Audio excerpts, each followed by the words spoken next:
하나님 말씀 히브리서 3장 1절에서 6절 말씀입니다. 히브리서 3장 1절에서 6절 말씀입니다. 그러므로 함께 하늘의 부르심을 받은 거룩한 형제들아, 우리가 믿는 도리의 사도이시며 대제사장이신 예수를 깊이 생각하라.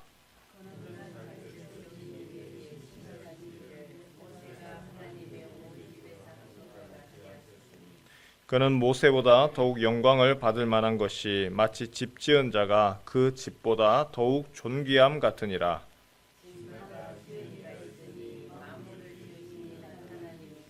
또한 모세는 장래에 말할 것을 증언하기 위하여 하나님의 온 집에서 종으로서 신실하였고,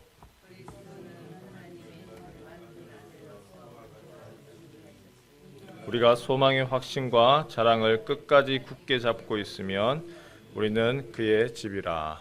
아멘. 히브리서의 주제는 예수 그리스도입니다. 1장 어제 보신 것처럼 천사보다 뛰어나신 그리스도, 2장에서는 큰 구원을 이루신 그리스도, 그리고 3장 오늘 말씀은 모세보다 뛰어나신 그리스도, 그리고 4장에서는 참 대제사장이 되시는 그리스도. 히브리서는 계속해서 예수 그리스도를 얘기를 합니다.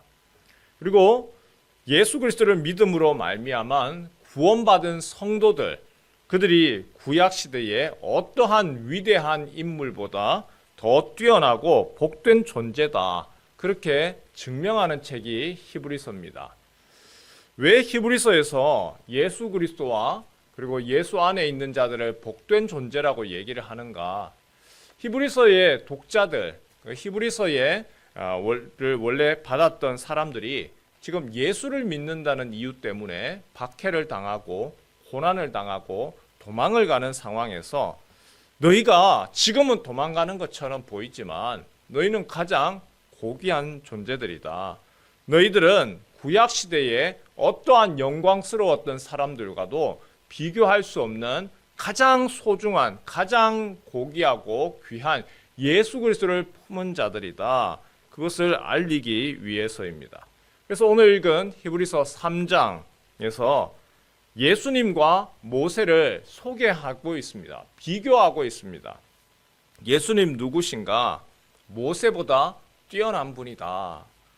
비교를 한다는 말은 공통점이 있고 그 차이를 나타낼 수가 있다는 것이죠. 모세와 예수님에게 공통점이 있습니다. 하나님으로부터 인정받고 그리고 신실하고 충성된 분이라고 하는 그러한 공통점입니다. 하나님이 애굽에 있던 자기 백성을 끌어내셨죠. 구원해 내셨습니다. 그리고 약속의 땅 가나안으로 가는데, 그 가나안으로 갈 때에 하나님의 말씀을 전달할 신실한 지도자로 세운 이가 바로 모세입니다. 모세, 하나님의 집에서 신실한 말씀의 종으로 섬겼습니다. 모세는 신실한 말씀의 종이기 때문에, 그래서 이스라엘 백성들이 광야에서 실패하지 아니하고 가나안에 들어갈 수 있었던 것이죠. 예수님도 마찬가지입니다.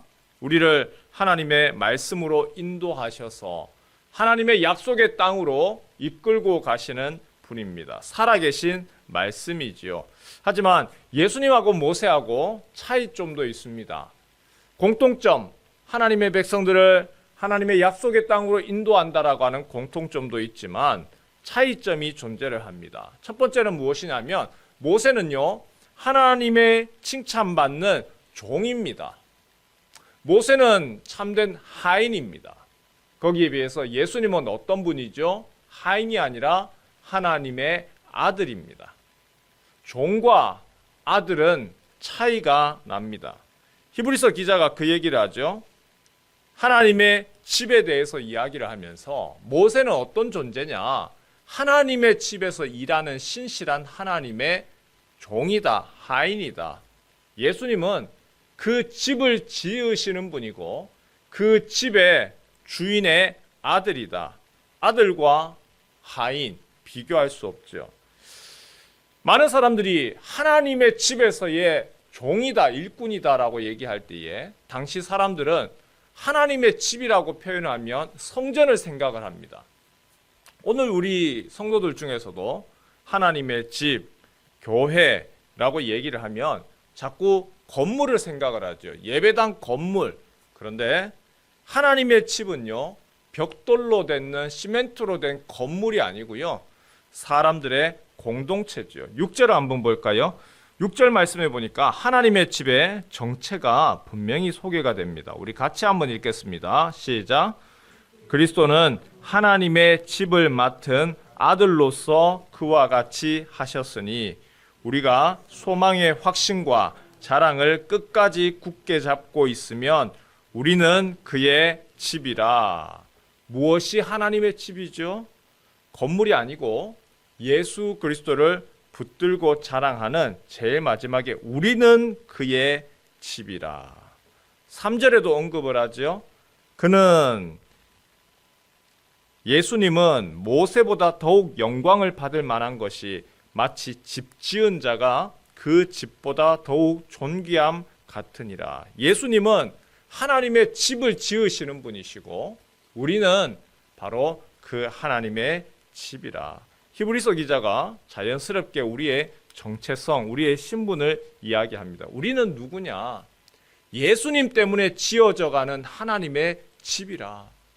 예수님 때문에 우리가 하나님의 집이 되고 하나님이 우리 안에 거하시는 곳이고 우리가 성전이 되어져 간다. 성령이 거하시는 전이 되어져 간다. 하나님이 어디에 거합니까? 빌딩에 있는 것이 아니고 하나님이 예수 그리스도로 말미암아 하나님의 집 되는 바로 우리 가운데 거하신다. 예수 그리스도를 믿음으로 구원받은 성도 우리를 부르시고 그리고 우리가 그리스도의 신실한 집이 되어서 6절 제일 마지막에 우리는 그의 집이라. 오늘 이 말씀을 우리가 같이 한번 깊이 묵상할 필요가 있을 것 같습니다. 우리가 누구냐? 우리는 그리스도의 집이고 예수님 때문에 모여서 하나님이 거하시는 집, 성령이 거하는 성전이 되어져 가는 거죠. 건물로서의 성전이 아니고 하나님이 거하시는 성전, 하나님의 집, 내 자신이 하나님의 집이 되어져 가는 것이고 내 안에 하나님이 찾아오셔서 하나님이 거하시는 성령의 집이 되어져 갑니다. 바울이 그래서 계속해서 얘기했던 바가 바로 이거죠. 너희는 하나님의 성전인 것과 하나님이 영이 거하는 하나님의 성전인 것을 알지 못하느냐. 하나님이 계시기 때문에 하나님이 함께 하시는 곳이기 때문에 너희의 옛사람은 벗어버려라. 음란과 방탕과 술취함과 거짓됨은 벗어버려라. 그리고 이제는 의와 긍휼과 자비와 겸손과 온유와 오래 참음의 옷을 입어라. 주님의 은혜를 경험한 사람은 자연스럽게 옛 모습에 살려고 하지 말고 오늘 하나님이 나와 함께 하시고 내 안에 성령께서 거하시는데 그분이 기뻐하시는 것을 향하여서 달려나가라. 성도 여러분, 우리는요 그리스도의 몸이고 그리스도의 집입니다. 성령께서 어디 계십니까? 공중에서 계시는 것이 아니고 하나님의 집으로서 성도들과 함께 하시고 오늘 우리가 나아가는 직장 가운데서, 일터 가운데서, 가정에서 성령께서 우리와 함께 동행하시고 우리가 바로 성령이 거하시는 전이 되어져 갑니다. 오늘 하루 바로 우리 자신을 어떤 존재인지 하나님이 우리와 함께 하시는 그러한 귀한 존재이기 때문에 신실한 그리스도의 집으로서 예수 그리스도의 이름을 드러내고 그 영광을 나타내고 세상 속에서 하나님과 동행하면서 그렇게 빛으로 나아가는 그러한 귀한 하나님의 집, 또한 그리스도와 함께 동행하는 주님이 함께 하시는 귀한 성전 되시길 주님의 이름으로 축원합니다.